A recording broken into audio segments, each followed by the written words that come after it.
ìròyìn tó gbóná fẹlifẹli. ìròyìn tó gbóná fẹlifẹli. as e dey hot. ìròyìn tó gbóná fẹlifẹli. as e dey hot. kí ló dé akọlọ wa fi sí lọ́sàn-án mo rí pé inú ẹ̀ ń dùn gbàgbẹ́ tó jẹ ṣúgà.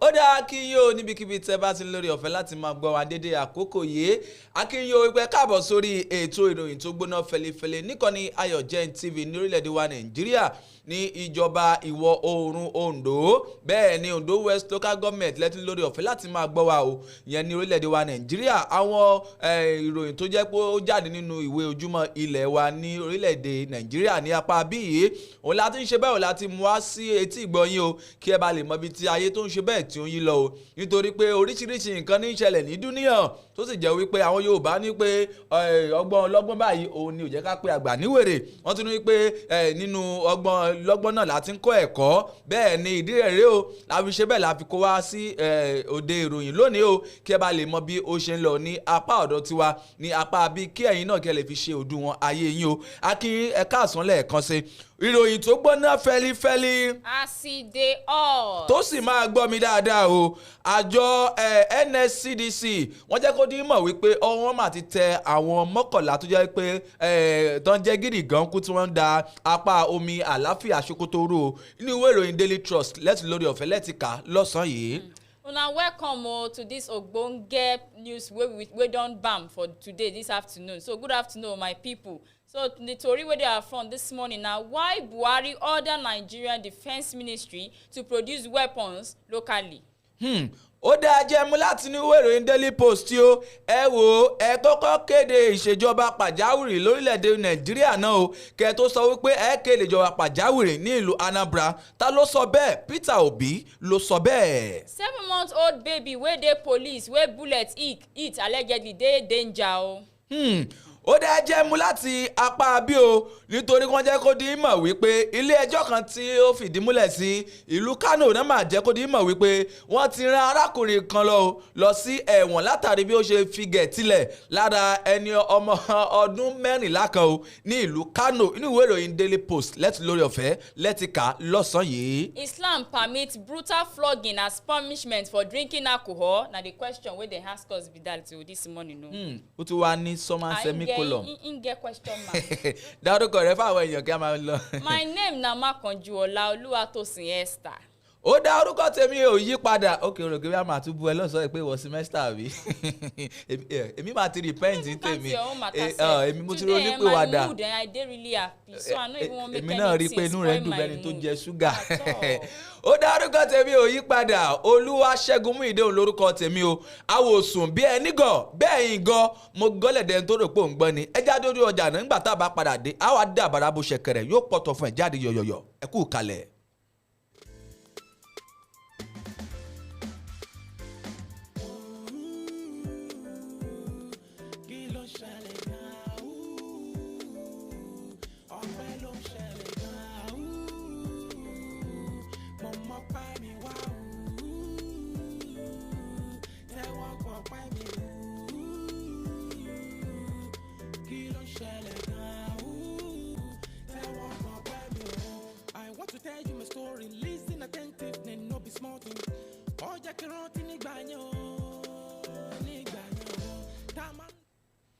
Ó dá káàbọ̀ padà láti ojú ọjà ìròyìn tó gbóná fẹlifẹli. as e dey hot. Ó dá mo ti ṣe bẹ́ẹ̀ báyìí o mo ti wọnú ọkọ̀ ìròyìn tèmi lọ́sàn-án yìí o mo ti tẹ jíà ìròyìn mo tẹ tọ́tù ìròyìn ẹ gbọ́ níbo ló fẹ́ gbé mi lọ o ó dín ní ìwé ìròyìn Daily Trust lọ́sàn-án yìí o ní ìpínlẹ̀ Sokoto nítorí pé àwọn àjọ ààbò ara nílàbò ìlú ìyún àwọn Nigeria Security and Civil Defence Corps ti ẹ̀ka Sokoto náà máa jẹ́ kó di ìmọ̀ lánàá òde yìí o wípé ọwọ́ wọn ti tẹ àwọn 14 kan o tó jẹ́ wípé wọ́n ń dárúgúdù sílẹ̀ tán jẹ́ gírí gan kú tí wọ́n domi àlàáfíà ìlú Sokoto rú o ẹni tí ó fi ọ̀rọ̀ náà léde ẹni tó jẹ́ ọ̀gá fún àwọn aṣọ NSCDC apc ọ̀hún tí wọ́n pe orúkọ rẹ̀ ní ọ̀gbẹ́ni Muhammed Dada ó ní ẹ̀wò ó ní pé lóòótọ́ ni wípé a ti ṣe kí ni a ti fi ṣìkú òfin a ti fi mú àwọn tó yẹ kí wọ́n domi àlàáfíà apá Sokoto rú ó jẹ́ kó dín mọ̀ nígbà tó ń bá àwọn oníròyìn sọ̀rọ̀ lánàá ó ní pé lóòótọ́ la ti mú wọn ó ní ṣùgbọ́n ó ní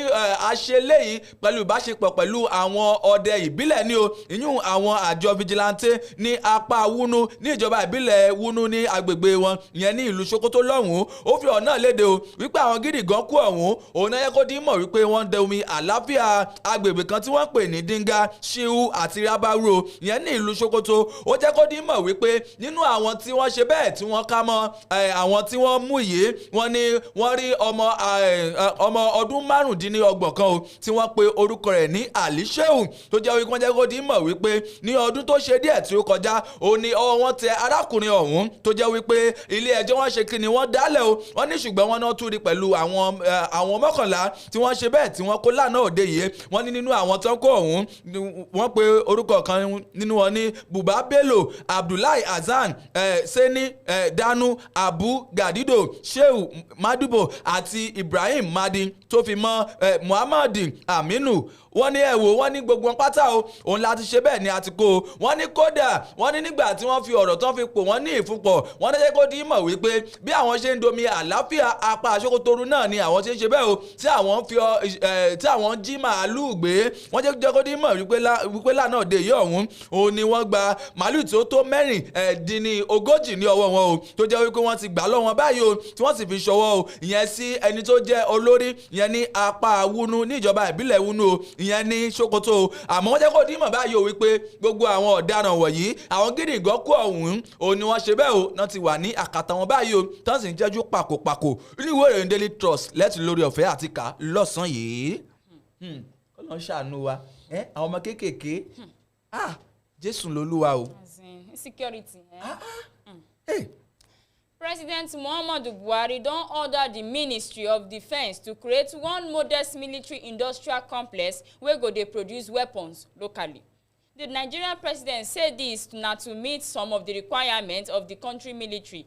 The president announced for opening of the midterm ministerial performance review retreat wey dey organized to assess how far the Buhari government don go to achieve the 9 key priorities of the administration. Oga Buhari come explain say establishment of the industrial complex go reduce the way the Nigeria dey over depend on other countries for military equipment and logistics. E add join say na the Defence Industry Corporation of Nigeria DICON one military department na im dey responsible for the arms infrastructure manufacture. How Buhari take score im administration on security? President Buhari say as part of effort to strengthen the country security, government don increase investment in arms, weapons and other necessary equipment. Nigeria don get A-29 Super Tucano, the aircraft military dey use for training, surveillance and attack. National Command and Control Center don dey for 19 states of the Federation. Nigerian Police Trust Fund don dey ground to improve the funding of the Nigerian Police Force.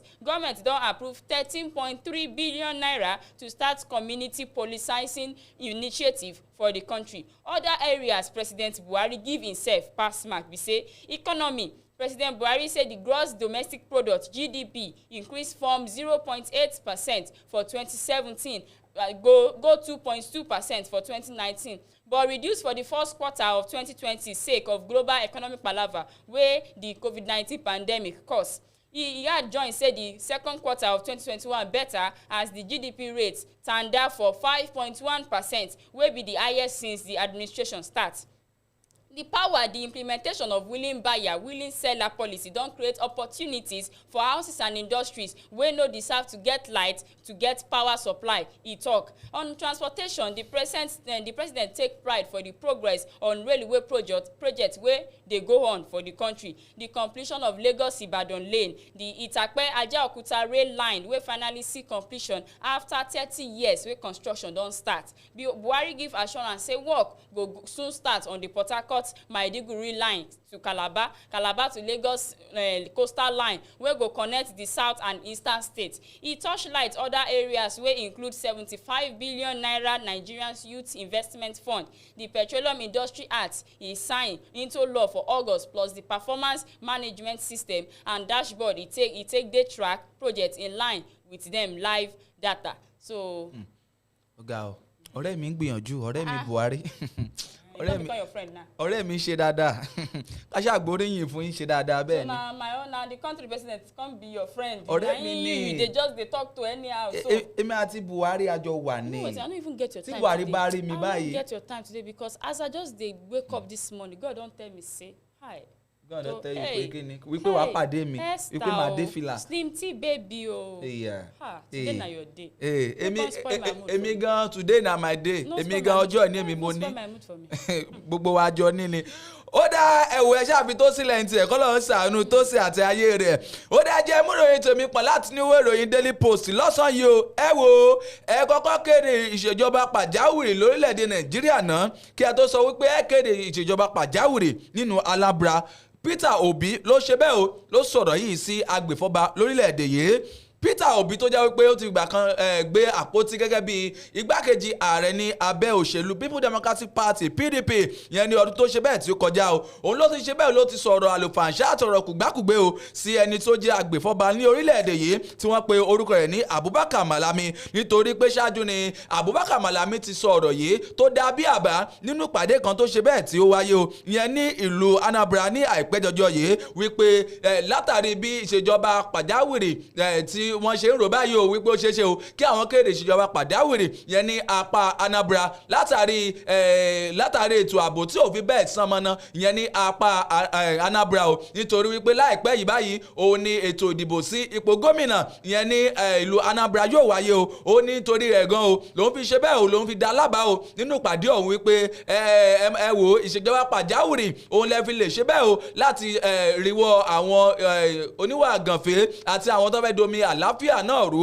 wípé òun gangan lẹ lè ṣe bẹ́ẹ̀ o ni ẹ lè ṣe nínú Anambra o àmọ́ nígbà tí Peter Obi tó ń sọ̀rọ̀ yìí nígbà tó ń bá àwọn oníròyìn sọ̀rọ̀ yẹn lánàá nílùú Anambra ó ní ẹ wò ó ní pé ṣe rí Malami olókan sọ tirẹ̀ ni o ó ní nítorí wípé ọ̀rọ̀ tí ń sọ ó ní ọ̀rọ̀ tí ò mú ọgbọ́n wá ni o gẹ́gẹ́ bí ọ̀rọ̀ tí Peter Obi tó ṣe bẹ́ẹ̀ tí ó sọ ó ní ṣùgbọ́n ó ní pé tí Malami bá ń gbèrò rẹ̀ pẹ̀lú àwọn tí ń bẹ ní ìgbọnù ìṣèjọba ní orílẹ̀-èdè yìí lójúnà àti pé ìṣèjọba pàjáwìrì nínú Anambra ó ní kọ́kọ́ pé ìṣèjọba pàjáwìrì ní orílẹ̀-èdè Nàìjíríà náà kó di kó máa mẹ́nuba ìṣèjọba pàjáwìrì náà nínú Anambra o ó ní nítorí pé láti bí oṣù díẹ̀ sẹ́yìn báyìí òun náà ti ń gbèrò rẹ̀ o wípé ètò ìdìbò sí ipò gómìnà nínú Anambra wípé yóò gbìnà yálà ìgbẹ́jọ́ yìí ó ní ṣùgbọ́n ó ní ọ̀rọ̀ léyìí tí agbèfọ́ba lórílẹ̀-èdè yìí yóò Abubakar Malami tí ó sọ ó ní kò sọ̀rọ̀ nínú rẹ̀ tẹ́ bá fẹ́ rí ìròyìn náà tán ló ní sàn-sàn ẹ kọjá lọ sínú ìwé ìròyìn Daily Post lọ́sàn-án yìí àbí ó ṣàṣọ pé state of emergency. Na Malami I dey hear Malami I dey hear wetin happen gangan. Nítorí ètò ìdìbò tó fẹ́ wáyé ní ìlú Anambra yìí náà ni wípé kán pè ìṣèjọba pàjáwìrì o fún àwọn tó fẹ́ da election na democracy we dey practice for Nigeria. ó yà mí lẹ́nu. This na my candidate make you vote for the person wey you like may I vote for the person wey I like. No èmi máa gbé àpótí gẹ́gẹ́ bí gómìnà ni èmi ò lè dìbò èmi máa jáde gẹ́gẹ́ bí gómìnà ní ọdún tó ń bọ̀ ni. I go dey talk you go dey talk. Ìkankan náà là ń sọ ọmọ yìí ẹ̀yin ara alẹ́ ṣàbá mi bá sọ̀rọ̀ mo ṣàmù kí wàá dìbò fún mi tí n bá gbé àpótí wàá dìbò. The 7-month-old pikin Nado Angba wey police stray bullet allegedly hit for Makurdi because state capital still dey battle with her life. The bullet scatter the bones for the right palms and finger, making her to feel plenty pain, even though doctors for Emory Hospital don stitch the hand to make sure say e no fall. Now she no fit eat anything, including breast sake of the sake she no fit eat anything.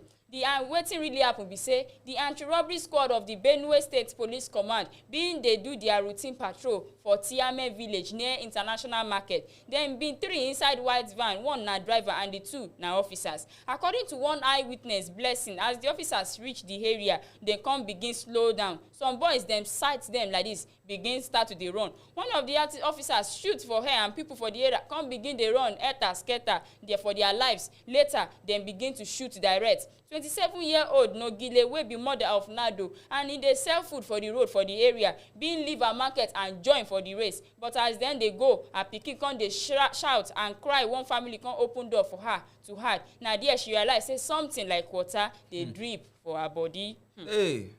When she check, she realize say her pikin hand don almost fall and blood dey gush out like water.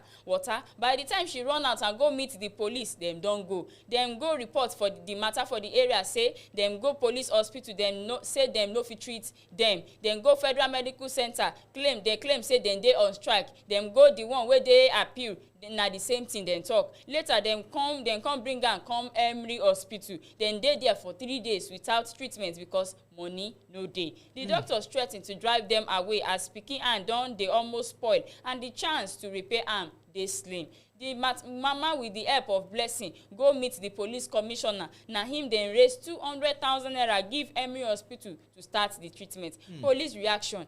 Local tori pipo report say the Benue State Police Command don arrest the officers dem and dem don claim say they exchange fire with the boys dem and the thing affect the boy. But the eyewitness say nothing like exchange of gunfire bin happen for the area and the officers dem dey try cover up. But when our reporter reach there, come confirm say the arrest and allegation she no pick her calls. Mama cry and pain. Ngodi hope her pikin recover quick so she fit could continue with her market. Since she dey hospital, how to feed her other 2 pikin no easy. She bin leave her village for Buruku local government area to come hustle for Makurdi. The only business wey she get na to sell food and for the roadside to take help her husband and wey dey ride okada to cater for dem 3 pikin. Now with this situation, she say things hard and even to eat dey very difficult as she dat give the hospital money every day to treat her pikin. She also say since the police dey pay 200k, they never even show face again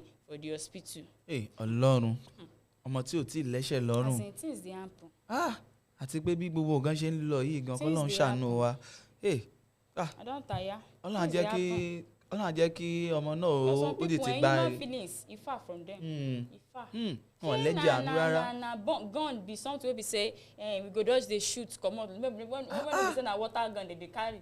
Láì ṣe ìbọn oníke. You no see the person wey una dey fight with. Even if una see the person wey una dey fight with, shey you suppose dey just dey spray bullet. No be these people you dey protect. Ọlọ́run ṣàánú wa ká ṣáà dáa lé bẹ́ẹ̀ ká dáa lé. Tó sì máa gbọ́ mi o, ó dúnú ìwé ìròyìn Daily Trust náà lọ́sàn-án yìí nítorí pé mo sì wà nínú ìwé ìròyìn Daily Trust o nítorí pé ilé ẹjọ́ kan tó fìdí múlẹ̀ sí ìlú Kano gba ti ọwọ́ adájọ́ Sulaiman Baba ó jẹ́ kó dín mọ̀ wípé wo a ti dá arákùnrin kan tó jẹ́ ẹni 50 ọdún o tí wọ́n pe orúkọ rẹ̀ ní Usman látàrí bí ó ṣe fi gẹ̀tẹ̀lẹ̀ lára ọmọ ọdún 14 kan o ìyẹn ní apá Kano wọ́n jẹ́ kó dín mọ̀ wípé arákùnrin ọ̀hún òun ló jẹ́ wípé bí wọ́n ṣe dájọ́ ọ̀hún òun náà sì sọ wípé aláyé wá o tó o bá fẹ́ lọ sí ẹ̀wọ̀n o ní láti tún san owó ìtanràn pẹ̀lú owó tí ó tó ní 200,000 naira tó o bá fẹ́ lọ sí ẹ̀wọ̀n o ní Usman ọ̀hún ló wá jẹ́ kó dín mọ̀ nígbà tí wọ́n jẹ́ kó wá sí ilé ẹjọ́ nígbà tí wọ́n sì dájọ́ ọ̀hún wọ́n ní pé kí ó san owó ìtanràn kí ó san 200,000 ní tàbí kó lọ sí ẹ̀wọ̀n wọ́n ní kó fi ara mú kan nínú rẹ̀ o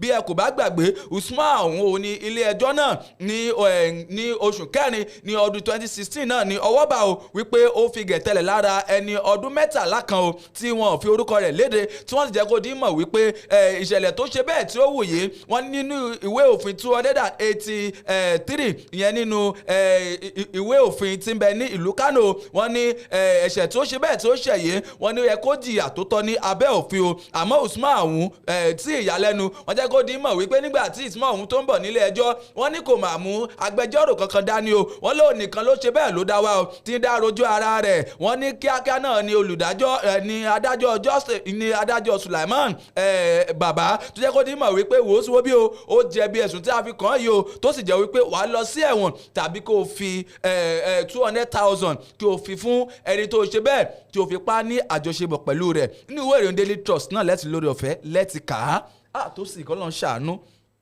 ó fi gẹ̀tẹ̀lẹ̀ lára ọmọ wọ́n tún ní pé kó tún sọ owó ìtanràn kó tún san 200,000 tàbí kó má lọ sí ẹ̀wọ̀n.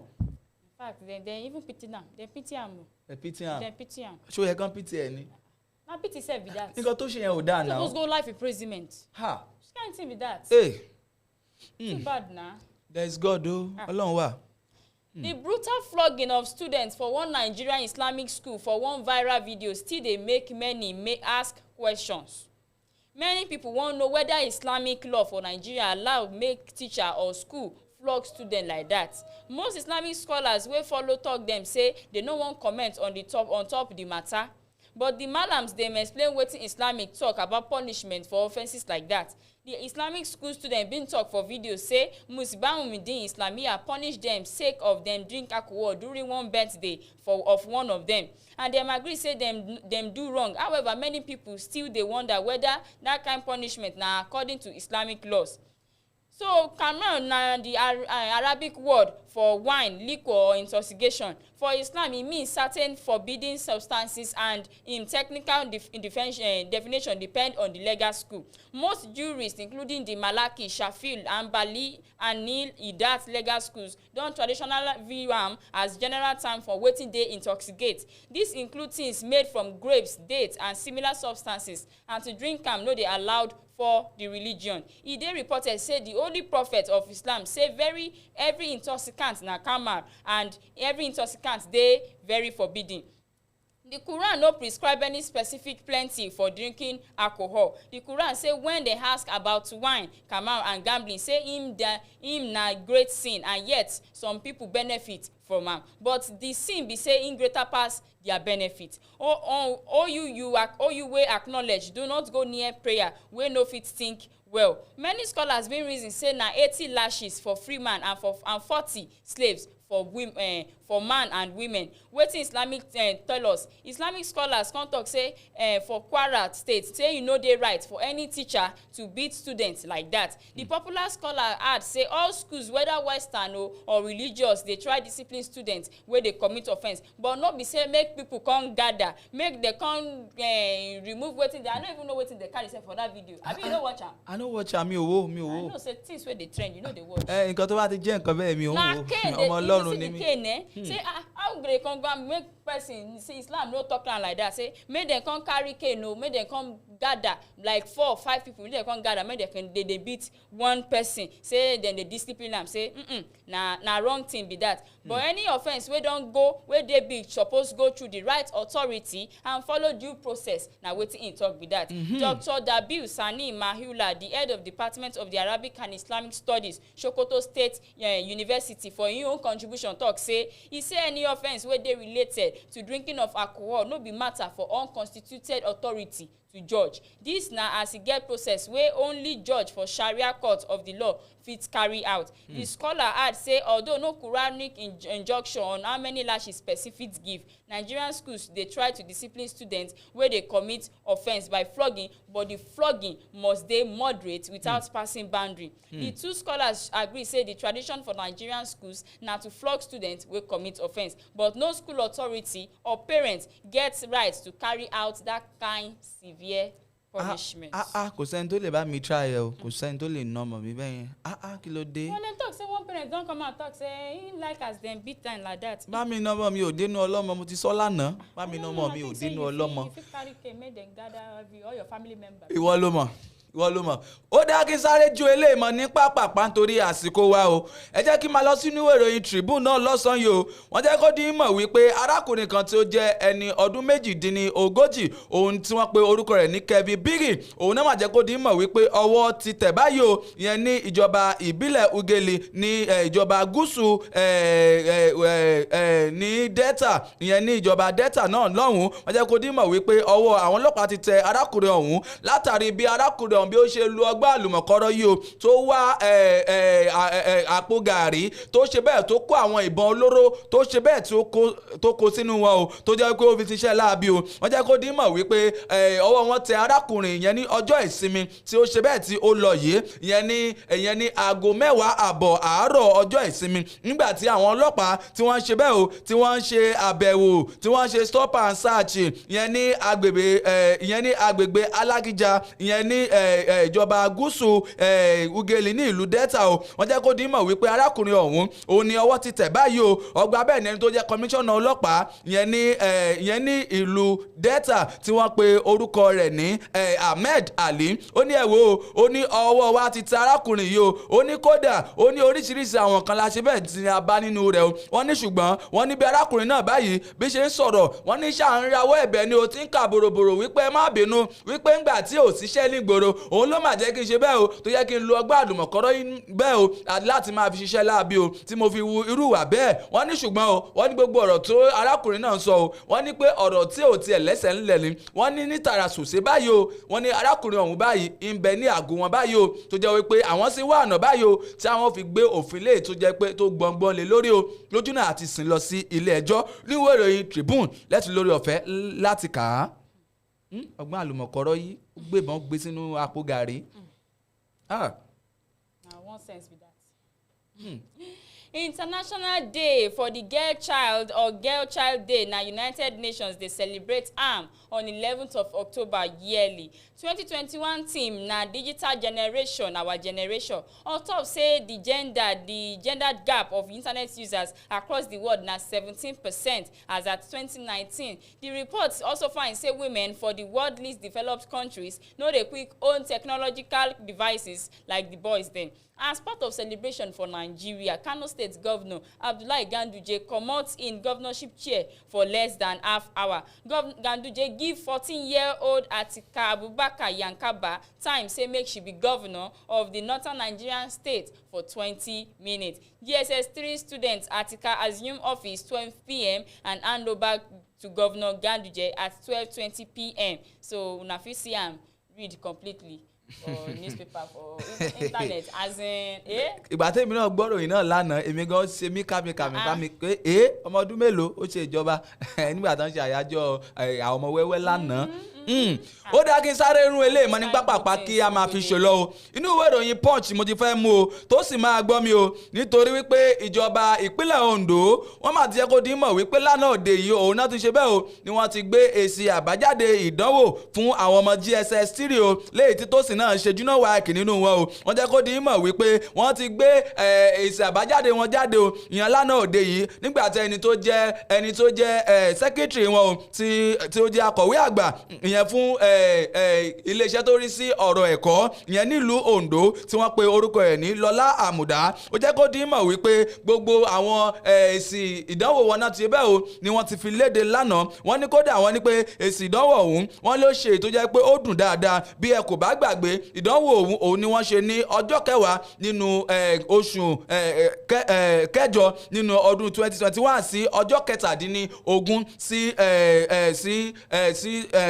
ní 2021 yìí bẹ́ẹ̀ ni tí a ṣe bẹ́ẹ̀ tí a wà yìí wọ́n jẹ́ kó dín mọ̀ wípé tí àwọn ọmọ òun wá fẹ́ ṣe bẹ́ẹ̀ o tí wọ́n bá fẹ́ wo èsì ìdánwò wọn o wọ́n ní kí wọ́n máa já lọ sí ojú òpó www.odsgexam.com www.odsgexam.com o pẹ̀lú àmì tí wọ́n fi mọ̀ wípé ìwọ náà kópa nínú ìdánwò ọ̀hún tí olóyìnbó ń pè ní pin number wípé òun gangan nìkan ṣe bẹ́ẹ̀ o kí wọ́n fi tẹ̀ jáde o kí tó sìn kí ó tó lè rí ìdánwò rẹ̀ gbà ní ọwọ́ junior waec ní ìlú Ondo inú ìwé ìròyìn Punch lẹ́tìká lóde tó mérí ṣé wọ́n ò ṣe exam ni. ṣebí na you dey talk say make you even go back school. result ẹ ti jáde báyìí. and if you no wan go back school I go just dey accumulate more knowledge you. result ẹ ṣáà ti jáde báyìí. stay one place. lọ ṣe. you no know before. ṣé ìròyìn ti tán na straight A. ṣé àdárúkọ ẹ fáwọn èèyàn ká máa fi ṣe lọ ìwọ ló mọ straight A. My people, thank you for watching. My name na Makanjuola Oluwatosin Esther. So you go meet us again sef tomorrow same time same station. AYOGEN online television. We dey here for you and we go dey always dey here as you na people sef dey here for us. bẹ́ẹ̀ni òun náà ni ẹ ti gbọ́ lẹ́nu tó sìn bẹ́ẹ̀ ni ẹ pàdé wa lọ́la lórí àkọ́tún ìròyìn tó gbóná fẹlifẹli ní yàjóyàjó nìkànnì AYOGEN television ní Ondo ní apá ọ̀dọ̀ wa níbí ó dá lórúkọ gbọ́ àwọn tájọ kóròyìn náà jọ ní orúkọ tó sìn tí àjọ ṣe bẹ́ẹ̀ tí àjọ karòyìn yìí òun lèmi ọmọ yín ọ̀rẹ́ yín àbúrò yín Olúwaṣẹ́gun Múyìdé àwòsùn bí ẹni gọ̀ bẹ́ẹ̀ yín gọ̀ mo gọ́lẹ̀dẹ̀ tó rò pé òun gbọ́ ni káfíńrì àtàwọn ìpàdé tó bá di ọ̀la o ẹ kú kalẹ̀. My wife pass you. mo gbọ́n jù ẹ lọ mo gbọ́n jù ẹ.